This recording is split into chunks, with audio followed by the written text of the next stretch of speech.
ఒకటి కాదు రెండు కాదు 9,000 కోట్లు రైతు భరోసా వేసేందుకే రేవంత్ సర్కార్ ఫోజులు కొట్టింది. వెంటనే రైతుల ఖాతాలో జమ చేస్తామని బిల్డప్ ఇచ్చింది. మున్సిపల్ ఎన్నికల వేళ నోట్లు దండుకునే ప్రయత్నం చేసింది. ఎన్నికలు ముగిశాయి, ఫలితాలొచ్చాయి, కానీ రైతు భరోసా మాత్రం పడలేదు. ఇంతకీ ఆ 9,000 కోట్లు ఏం చేశారు?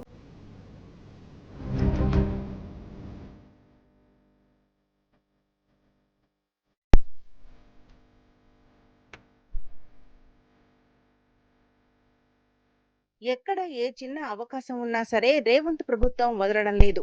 రైతుల పేరు చెప్పి ఆర్బీఐ నుంచి వేల కోట్ల రుణం తీసుకొస్తోంది. కానీ అన్నదాతలకు నయా పైసా ఇవ్వడం లేదు. గత నెల 10న ఆర్బీఐ నుంచి కాంగ్రెస్ సర్కార్ 9,000 కోట్ల రూపాయల అప్పు తీసుకుంది. యాసంగి రైతు భరోసా వేసేందుకని అనుకూల మీడియా ద్వారా ప్రచారం చేసింది. నిధులొచ్చి నెల గడిచింది. రైతుల ఖాతాల్లో ఒక్క రూపాయి వేయలేదు. ఆ 9,000 కోట్ల రూపాయలు ఏమయ్యాయి? తీసుకొచ్చిన డబ్బులను రైతులకు ఇవ్వకుండా ఎవరికిచ్చారు? అన్నదాతలకు మొండి చేయి చూపించి వ్యాపారవేత్తలకు మేలు చేశారా? దాంతో ప్రభుత్వ పెద్దలు కమిషన్ల రూపంలో వందల కోట్ల రూపాయలు వాటాలు పంచుకున్నారా? లేదంటే కేరళ ఎన్నికలకు సమర్పించాల్సిన 1,000 కోట్ల రూపాయల మూటలకు ఈ సొమ్ము సర్దుబాటు చేశారా?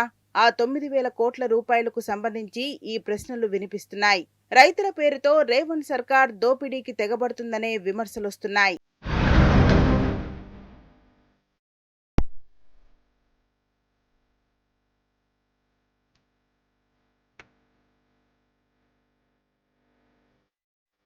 పదమూడేళ్ల కాల పరిమితితో 2,000 కోట్లు, 16 కాల పరిమితితో 2,000 కోట్లు, 21 కాల పరిమితితో 2,500 కోట్లు, 27 కాల పరిమితితో మరో 2,500 కోట్లు, మొత్తం 9,000 కోట్ల రుణాన్ని రేవంత్ సర్కార్ తీసుకుంది. రైతులకు యాసంగి రైతు భరోసా పంపిణీ కోసం రుణం తీసుకున్నట్టు లీకులిచ్చింది. పచ్చపత్రికలు, వంతపాడే పత్రికల్లో జోరుగా ప్రచారం చేయించింది. నెల రోజులు గడుస్తున్నా ఒక్క రూపాయి జమ చేయలేదు. రైతుల కోసం రుణ సేకరణ అనేది ఎన్నికల డ్రామా అని విమర్శలొస్తున్నాయి. గత నెల 10న రుణం సేకరించగా ఆ మరుసటి రోజు మున్సిపల్ ఎన్నికలు జరిగాయి. 13న ఫలితాలొచ్చాయి. మున్సిపల్ ఎన్నికల్లో లబ్ధి పొందేందుకే ఈ రకమైన లీకులిచ్చిందని ఆరోపణలు వస్తున్నాయి. దాంతో రైతుల ఓట్లు కొల్లగొట్టారని, తర్వాత పక్కన పడేసిందని జోరుగా చర్చ జరుగుతోంది.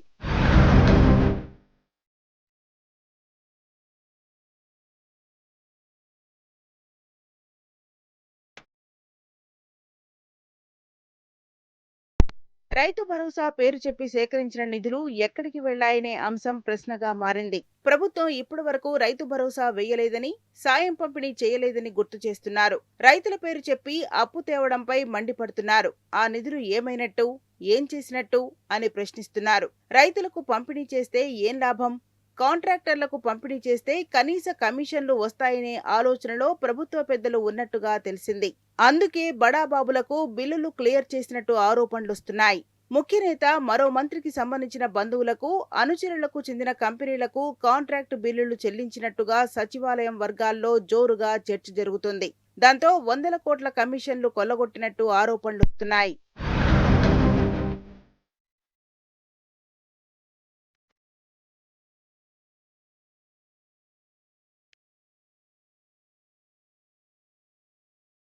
రైతు భరోసా కోసం తీసుకొచ్చిన 9,000 కోట్ల రూపాయల రుణం రైతులకు పంపిణీ చేయకపోవడం, మరోవైపు యాసంగి ముగింపునకు చేరుకున్నా ప్రభుత్వం రైతు భరోసా ఊసెత్తకపోవడంతో అనుమానాలు వస్తున్నాయి. రైతు భరోసా పథకాన్ని రద్దు చేసే దిశగా రేవంత్ సర్కార్ అడుగులు వేస్తుందని అనుమానాలు నెలకొన్నాయి. కాంగ్రెస్ అధికారంలోకి వచ్చినప్పటి నుంచి రైతు భరోసా పథకంపై ఒక అడుగు ముందుకు, 4 అడుగులు వెనక్కి అనేలా వ్యవహరిస్తోంది. 5 సీజన్లలో ఒక్క సీజన్లో మాత్రమే పూర్తిగా భరోసా ఇచ్చింది. ఒక సీజన్ పూర్తి ఎగవేయగా 2 సీజన్లు సగం మందికి ఇవ్వలేదు. రైతు భరోసాపై ఇటీవల సీఎం రేవంత్ చేసిన వ్యాఖ్యలు చర్చనీయాంశంగా మారాయి. రైతు భరోసాతో ప్రభుత్వంపై ఆర్థిక భారం పడుతుందని, ఆ పథకాన్ని రద్దు చేసి పంటలకు బోనస్ ఇచ్చే పథకం గురించి ఆలోచించాలని కలెక్టర్లకు సూచించినట్టు విశ్వసనీయ వర్గాల ద్వారా తెలిసింది. దీన్ని బట్టి కాంగ్రెస్ సర్కార్ రైతు భరోసా పథకాన్ని ఎత్తివేయబోతుందని తెలుస్తోంది.